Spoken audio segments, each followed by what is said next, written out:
Mom shaved my head, bald the night before graduation and mocked, "Bald like your future." Dad joined in laughing. I stayed quiet because they had no idea what I had prepared for my speech the next morning. I'll never forget the sound. The night before my graduation, I was asleep, dreaming of freedom, when I felt the keen buzz of clippers scraping against my scalp. My eyes shot open to see Victoria's lips curled in a malicious grin, wielding the device like an instrument of malice, shearing away the final thread of myself. When she finished, she laughed, a high-pitched, piercing and cruel sound. "Bald like your future," she sneered. Marcus joined in, holding his phone up, snapping a picture of us side by side, his arm draped around me like a testament to his son's disgrace. "Best family joke yet," he chuckled. They went to bed, still laughing. I went to the looking glass in the lavatory. An unrecognizable figure gazed back at me. My reflection wasn't an object of pity. It was an emblem of patience. The joke wasn't theirs. Not anymore. It was mine. You need to understand, this wasn't sudden. This wasn't random cruelty born overnight. No, my parents had been honing their cruelties upon me for years.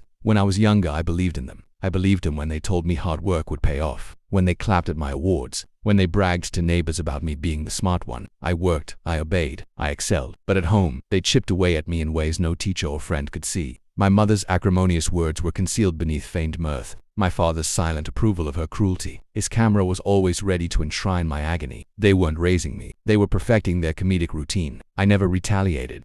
I smiled. I persisted because inside I was watching and I was planning. Their grave error was in the delusion that their mockery had vanquished me. It didn't. It instructed me. I started collecting everything. My father's correspondence regarding his gambling debts, the pictures of his late-night visits to a woman who was not his wife, the credit card statements he thought I couldn't access, my mother's refills for her pharmaceutical regimen, which she bought under a fabricated name, the secret messages she sent to her church friend that weren't about God. I became their shadow, their mirror. Every secret they etched into the shadows, I illuminated for all to see. By the time they shaved my head, I had enough evidence to annihilate them completely. The morning of graduation, they paraded round the galley, still amused, sipping their morning brew like sovereigns. My scalp stung. My garment concealed the scars of their laughter, but inside I was calm. "Smile," my dad said as he raised his phone. "Your last day as our little failure." I smiled because he was right. It was my last day as theirs. At the ceremony, I walked across the stage, bald, head held high, diploma in hand. Their laughter echoed from the bleachers, but what they didn't know was that the true performance was set to begin after the ovation. That night I disseminated all the information, not in anger, not in haste,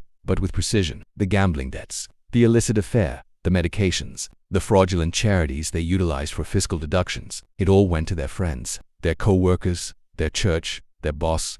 Every dirty corner of their life was broadcast with time-stamped financial records and incontrovertible evidence. My father's employment was terminated by Monday. My mother was stripped of her position on the church committee by Tuesday. By Wednesday, their laughter was no more. Neighbors stopped waving. Friends stopped calling. Their names turned sour in every conversation. Their once boisterous domicile descended into an eerie silence with each passing hour. The confrontation came on Friday.